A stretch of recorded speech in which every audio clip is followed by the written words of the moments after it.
What is up, guys? COD Gameplay here, and today I have a game of Search and Destroy on Carbon. In today's game I go 12-1 with the MP5 silencer, and for a little part of it I was even texting. I didn't realize I was going to get a gameplay. But what I wanted to talk about today was I wanted to ask you guys a couple quick questions that are really important, and then I'll get into whatever else that I need to cover. But first off, I want to tell you guys that I do have a Twitter. Now, I don't really say that I have a Twitter a lot. I usually just hide it in my description of my videos. But if any of you guys do have a Twitter, go into the description of the video and click my Twitter and follow me. If you have any questions whatsoever, Twitter is a place that I always answer. See, this is the part that I was texting. But if you send me a message on YouTube, sometimes I can't answer it because I usually get around like 20 messages a day on YouTube. But Twitter, it's no excuse for me to never answer them. And I sometimes do open lobbies and stuff like that through Twitter. It's the best place for you guys to get to know me and me to get to know you guys. Another thing that I want to ask was that I want to know what time zone you guys are in, because I've never asked this question before, but this is really, really important. And I find that not a lot of YouTubers actually ask their like audience what time you guys are actually on YouTube, because whenever I post videos, I always post it usually around like 3 p.m. Eastern time, 4 p.m. Eastern time, and 5 p.m. Eastern time. So anywhere from 3 to 5 depending on the day. If it's a weekday, I post around 5, but if it's a weekend, I usually post around 3 p.m. Eastern.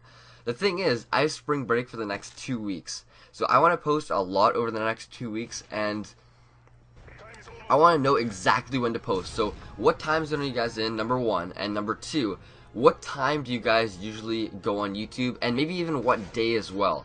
So do you guys maybe not go on, like, I don't know, Friday, or do you guys maybe not go on a Thursday because there's a test the next day and you don't want to, or maybe you do go on this Thursday because you want to procrastinate for the test, and I don't know. But just tell me what days you guys are usually on and what time, because that's really important to me and that's some awesome information that I can use. So getting into one thing that I want to talk about again was that Search and Destroy. Now, in my roots of World at War, I played Search and Destroy religiously. I never played anything else. I only played hardcore Search. And then going into COD 4, again, I only played Search. Modern Warfare 2, basically only played Search. Then I go to Black Ops. Black Ops really, sadly, I hate to say it, but it really did ruin Search and Destroy for me. It really brought me towards Ground War more, and now I'm having a lot more fun playing Ground War, going for high kills, going for Moabs and stuff. But before that, it was all Search like this, and it was just so much fun, like outthinking the enemy and everything. But just Black Ops, what happened is that they had Ghost, and everything was way too slow paced, the maps, everything. I'm always built around Search and Destroy being fast paced, and like flanking, flank, and more flank. And then if you wait, you lose, right? Every second is an opportunity to be rushing the enemy, and every second wasted is another second that you waste when you rush in the enemy.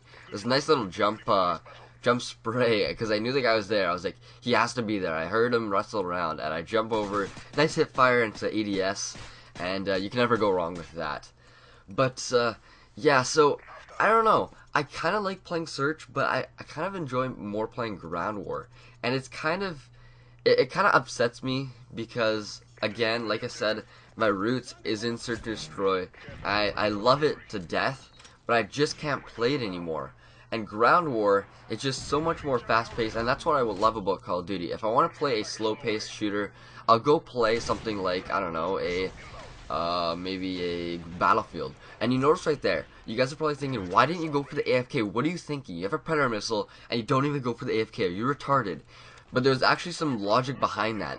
The thinking that I had was that if the guy's AFK, hopefully he'll be AFK again, right?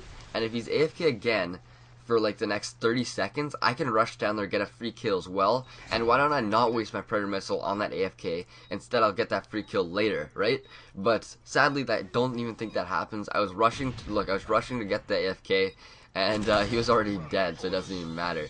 But I also remember, you always got to keep note of where people were on the Predator missile, because it is pretty much like a free Blackbird. You know exactly where they are, a free advanced UAV, and so I use that to my advantage. For the last kill, I know he's in that vicinity, and I see bullets coming from there. Oh, he hasn't moved even since the Predator missile, both of them, and I can pick him up for the last kill. 12 and 1.